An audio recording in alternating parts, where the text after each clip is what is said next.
ఇటీవలే తమన్నా విజయ్ వర్మ విడిపోయారంటూ వార్తలు తెగ వైరల్ అవుతున్నాయి. రూమర్స్కు తగ్గట్టు తమన్నా కూడా ఓ ఇంటర్వ్యూలో తాను నిస్వార్థమైన ప్రేమను నమ్ముతానని, ప్రేమను ఎప్పుడైతే వ్యాపార లావాదేవీలుగా చూడడం మొదలు పెడతామో అప్పుడే అసలు సమస్యలు వస్తాయని, రిలేషన్లో ఉన్నప్పుడు కంటే రిలేషన్లో లేనప్పుడే సంతోషంగా ఉన్నానని తనకు రిలేషన్షిప్ పై ఉన్న అభిప్రాయాన్ని తెలియజేసింది. ఇదిలా ఉంటే రీసెంట్గా విజయ్ వర్మ కూడా రిలేషన్షిప్ పై ఓ మాట అనేశారు.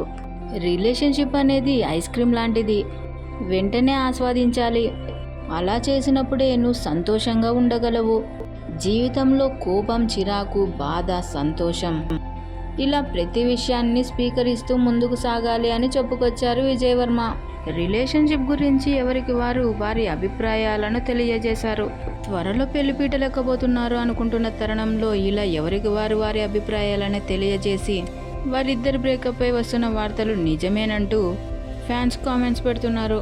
బ్రేకప్ పై వస్తున్న రూమర్స్కు తగ్గట్టు రీసెంట్గా తమన్నా ఓ బడా డైరెక్టర్తో ఫోటోషూట్ చేయించుకొని షాక్ ఇచ్చింది.